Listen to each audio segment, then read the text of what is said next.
हार्दिक अभिनंदन है आप सभी श्रोतागणों का मेरे चैनल रागनी सिंह में। आइए सुनते हैं मालती जोशी जी की कहानी जननी। तो चलिए शुरू करते हैं आज की कहानी जननी। सुचित्रा की 16वीं सालगिरह का जश्न चल रहा था। हाल उसकी सहेलियों से भर गया था। गीतों की स्वर लहरियां और खिलखिलाहट छन छन कर मुझ तक पहुंच रही थी। गीतों के स्वर और शब्द दोनों ही अपरिचित थे, पर हंसी की भाषा तो सब जगह एक सी होती है। वही मन को बांध रही थी।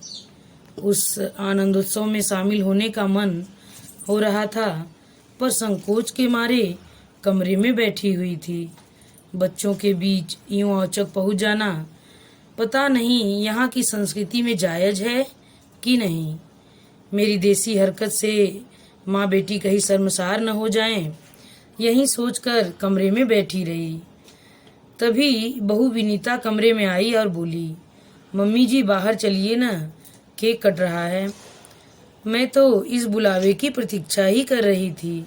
तुरंत उठी, अलमारी में रखा बटुआ निकाला, उसमें रखी मखमल की डिबिया लेकर बाहर आ गई।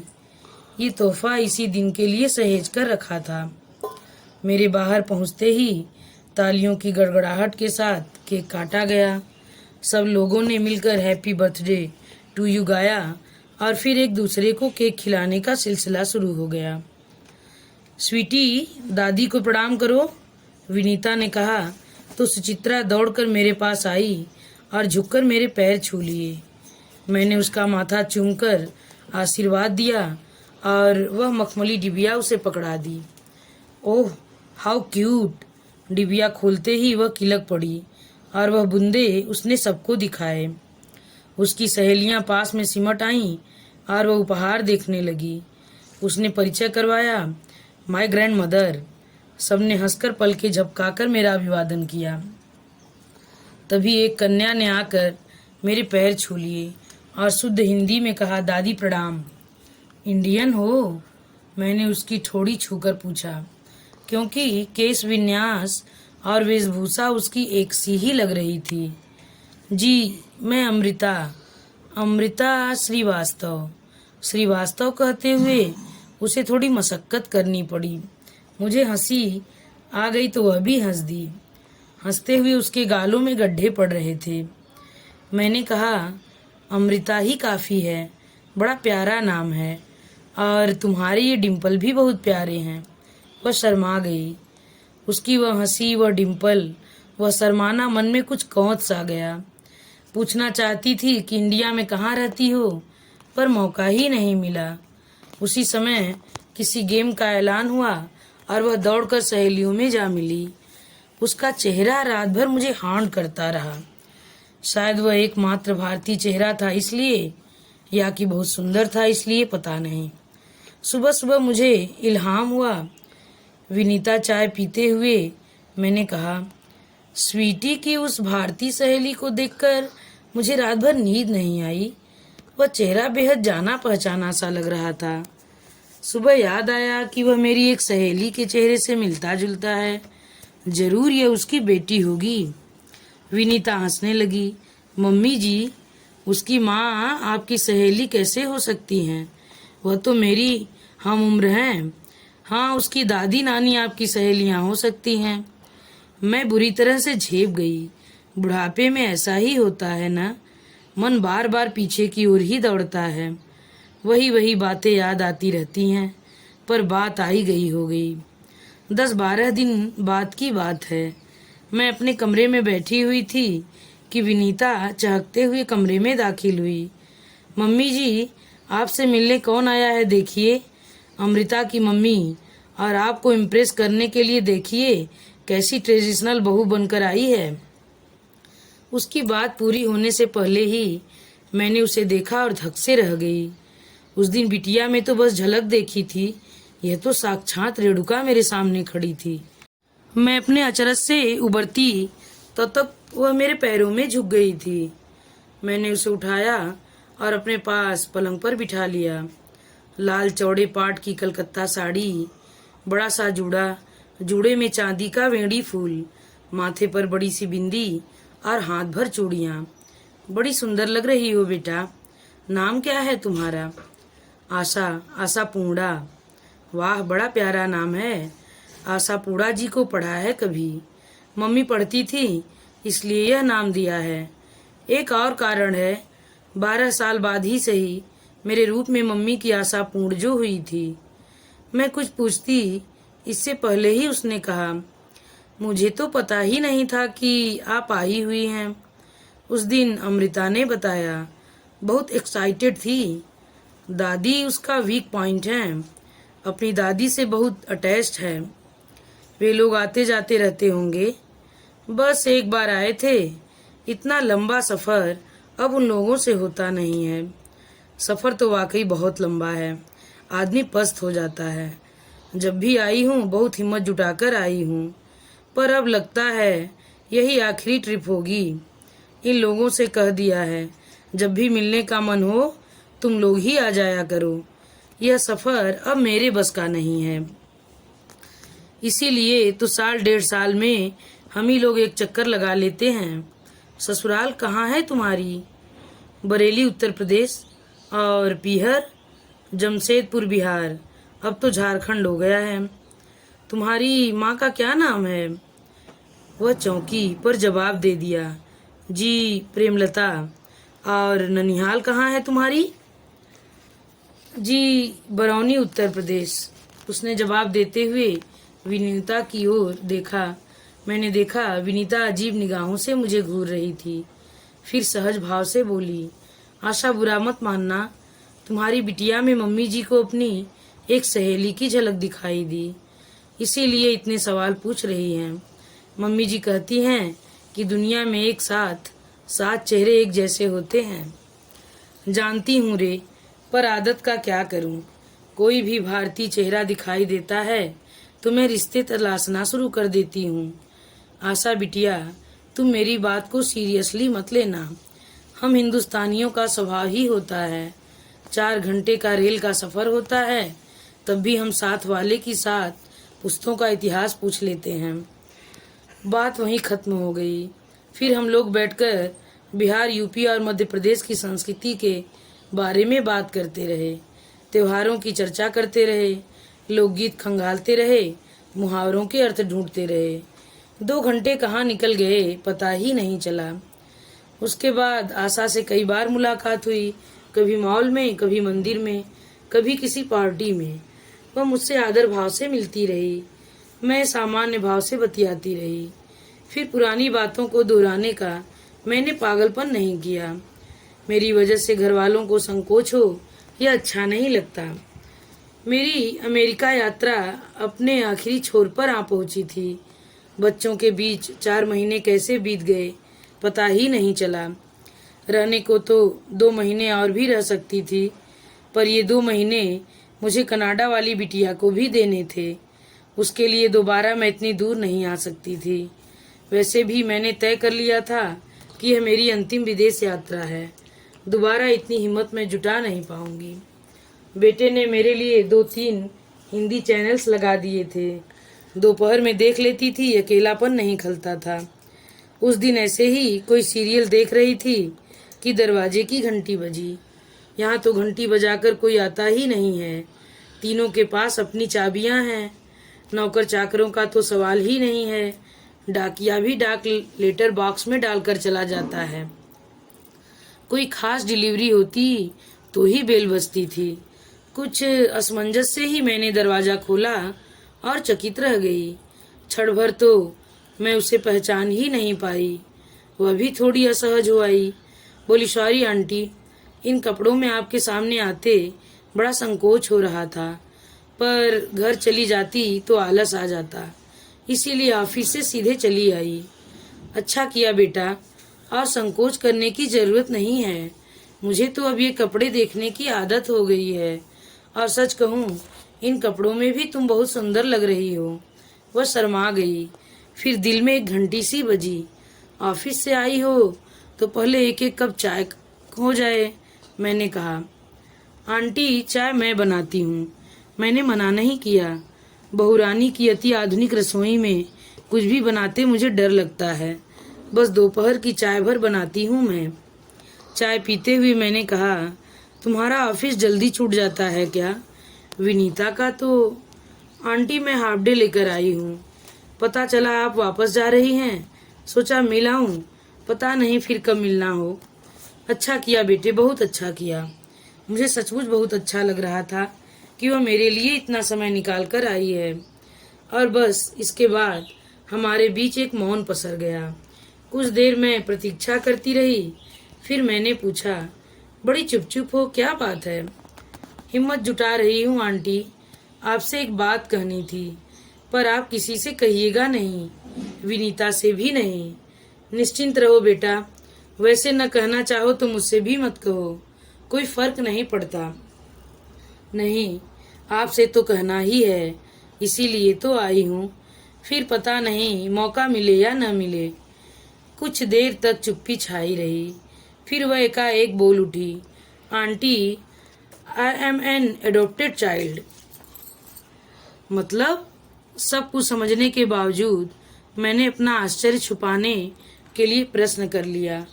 मुझे गोद ले लिया गया था। कब? मैं बहुत छोटी थी तब। तब तो तुम्हें कुछ याद नहीं होगा। हाँ, मुझे कुछ भी याद नहीं है, बस मम्मी पापा का प्यार दुलार ही याद है। मुझे उन्होंने राजकुमारियों की तरह पाला था। दुनिया की कोई ऐसी चीज नहीं थी जो मांगने पर मुझे नहीं मिलती। सच तो यह है कि मांगने की जरूरत नहीं थी, उससे पहले ही सब कुछ हाजिर हो जाता था। बड़ा ही सुखी संपन्न बचपन था मेरा। काश मैं कभी बड़ी ही न होती। तुम्हें कब पता चला? यूं तो मम्मी मुझे रिश्तेदारों से बचाकर ही रखती थी, फिर भी कभी न कभी सामना हो ही जाता था। तभी उनकी खुसुर पुसुर से मैं बेचैन हो जाती थी। उनकी नज़रों का कौतूहल मुझे असहज कर देता था। मैं जब 12 साल की हो गई तो मेरी आया बाई ने कहा, मैडम, अब बेबी को छोड़कर मत जाया करो, जमाना बहुत खराब है। रिश्ते की एक शादी में शिरकत जरूरी थी। मम्मी मजबूरन मुझे लेकर गईं। वहां उनकी एक दूर की बहन अरसे बाद उन्हें मिली। देखते ही बोली, प्रेमा, ये वही लड़की है ना? मम्मी जब तक उन्हें आंखों से बरसती वे आधा वाक्य बोल चुकी थी। मम्मी का इशारा पाकर सुर बदलकर बोली, कितनी बड़ी हो गई है ना? मम्मी एकदम बिफर गईं। तो बड़ी नहीं होगी क्या? 12 साल बाद मिलोगी तो बिटिया क्या उतनी सी ही बनी रहेगी? जानती हो, लड़कियां जल्दी बढ़ती हैं। वहां से लौटकर मैं एकदम गुमसुम सी हो गई थी। लोगों का अजीब निगाहों से घूरना और खुसुर पुसुर करना अब समझ में आ रहा था। अब समझ में आया कि मम्मी मुझे रिश्तेदारों से दूर क्यों रखती थी। 2-3 दिन तक मैं गुमसुम बनी रही। मैंने खाना छुआ तक नहीं। मम्मी पापा परेशान हो गए। मेरी एक ही जिद थी, मुझे सच बताया जाए। पापा बोले, तुम्हें एक दिन सच्चाई बतानी ही थी, हम सिर्फ ठीक समय का इंतजार कर रहे थे, तो चलो आज ही सही। यह सब सुनने समझने सहने की तुम्हारी उम्र नहीं है, पर मजबूरी है। सब कुछ सुनाने के बाद मम्मी ने कहा, बेटा, मैंने तुम्हें सिर्फ जन्म नहीं दिया है, बाकी वह सब दिया है जो मैं दे सकती थी, और वह हमारे पास जो कुछ है वह सब तुम्हारा है, इत्मीनान रखो। पापा बोले, देखो, सिर्फ जन्म देना ही महत्वपूर्ण नहीं है, असली बात है परवरिश, अच्छी परवरिश। हमने तुम्हें वही देने की कोशिश की है और करते रहेंगे। हम चाहते हैं कि तुम ऊंची से ऊंची तालीम पाओ और जीवन में खूब तरक्की करो। हम तो यह बात भूल ही चुके हैं कि तुम्हें हमने जन्म नहीं दिया। तुम भी भूल जाओ। जिन बातों को याद करने से दुख होता हो उन्हें भूलना ही बेहतर है। तुम भी यह भूल कर अपनी दुनिया में लौट आओ। खेलो कूदो, पढ़ो लिखो, पूरी जिंदगी तुम्हारे सामने है, उसे खुशगवार बनाने की कोशिश करो। और तुम जानती हो, तुम्हारी खुशी में ही हमारी खुशी है। पापा की इस समझाइश के बाद भी मेरी उदासी दूर नहीं हुई। मैं अपने आप को एकदम बहुत अकेला अनुभव करने लगी थी। आखिर एक दिन मैंने मम्मी पापा से कह दिया, अगर आप लोग मुझे खुश देखना चाहते हैं तो प्लीज मेरी एक इच्छा पूरी कर दीजिए। इसके बाद मैं आपसे कुछ नहीं मांगूंगी। बोलो, क्या चाहती हो? प्लीज मुझे एक भाई ला दीजिए। वे दोनों जैसे आसमान से गिरे। फिर थोड़ी देर बाद पापा बोले, इसका मतलब समझती हो? वह आने वाला तुम्हारे प्यार में भी हिस्सेदार होगा और जायदाद में भी। होने दीजिए पापा, जिनके यहाँ 4 बच्चे होते हैं वहाँ भी प्यार बढ़ता है और पैसा भी। फिर भी उन लोगों में एक रिश्ता तो होता है। मैं यही चाहती हूँ, कल को आप लोग नहीं रहेंगे तो कोई तो होगा जो मेरा अपना होगा। मम्मी पापा आज फिर से मुझे देख रहे थे। उन्हें ही नहीं, मुझे खुद लग रहा था कि इन 10-15 दिनों में मैं एकदम बड़ी हो गई हूँ, अपनी उम्र से आगे निकल गई हूँ। 1.5-2 साल इसी ऊहापोह में निकल गया। फिर उन्हें भी मेरी बात में तथ्य नजर आया होगा। वे भी सोच रहे होंगे कि कल को मेरी शादी के बाद वे लोग एकदम अकेले पड़ जाएंगे। फिर उन्होंने 4 साल का एक प्यारा सा बच्चा गोद ले लिया। मम्मी बोली कि अब इस उम्र में बहुत छोटे बच्चे की सास संभाल मुझसे नहीं होगी। इस बच्चे को एक तरह से मैंने ही पाला है। पूरे 10 साल छोटा है मुझसे, पर वह मेरे जीवन का केंद्र बिंदु बन गया था। स्कूल का समय छोड़कर मेरा खाना पीना सोना जागना उसी के साथ होता था। एक अजीब बॉन्ड था हम दोनों में। लगता था पिछले जन्म में बिछड़े हम इस जन्म में पुनः मिल गए हैं। इस कहानी के बाद कमरे में एक सन्नाटा सा खिंच गया था। वह एकदम मौन हो गई थी। मुझे भी यह सब आत्मसात करने के लिए समय चाहिए था। मैं चाय बनाने के लिए उठ गई और थोड़ी देर को उसे अकेला छोड़ दिया। उसे चाय का कप पकड़ाते हुए मैंने धीरे से पूछा, तुम्हारे ससुराल वालों को यह मालूम है? मैंने शादी ही शर्त पर की थी कि सामने वाले को सब कुछ सच सच बता दिया जाए। बाद में पता चलने पर मुझ पर धोखाधड़ी का आरोप लगेगा तो मुझसे सहन नहीं होगा।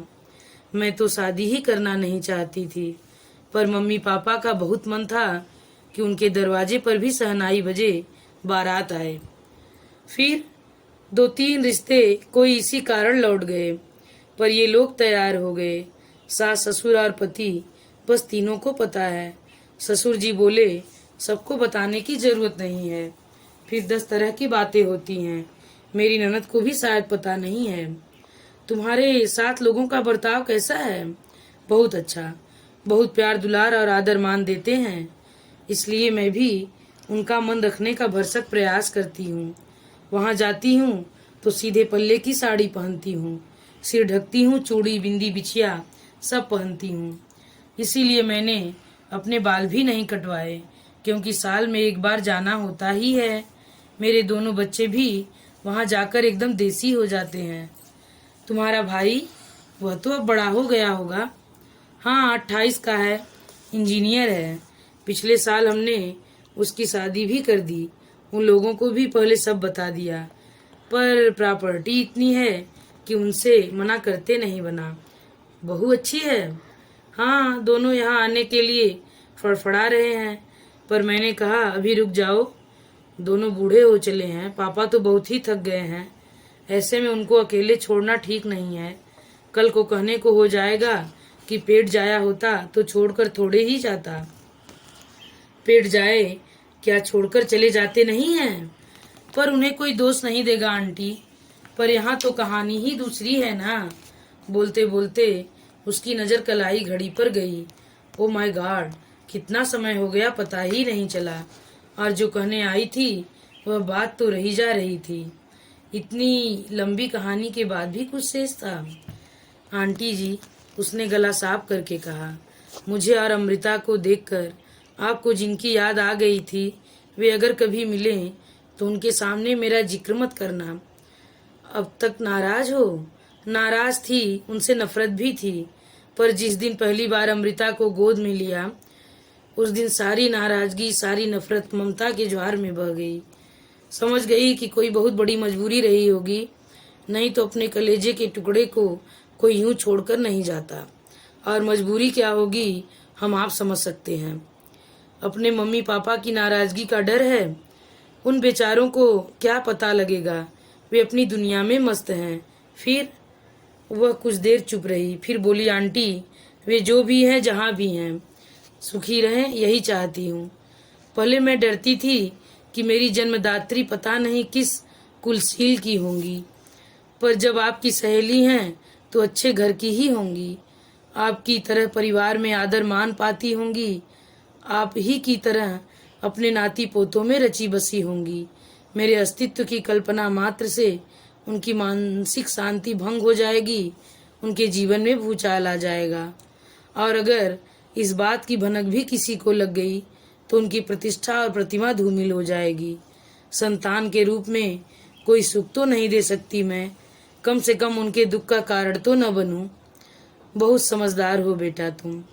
मैंने उठकर उसे गले से लगा लिया। वह रो पड़ी या रोती ही रही। मैंने उसे चुप कराने का प्रयास नहीं किया। जानती थी यह चिर संचित रुलाई है, बरसों से वह इसे छाती में दबाए बैठी है। और मुझे यह भी एहसास हो गया था कि वह जिससे लिपट कर रो रही है वह मैं नहीं हूँ, उसकी माँ है। इन्हीं आखिरी शब्दों के साथ यह कहानी यहीं पे समाप्त होती है। धन्यवाद।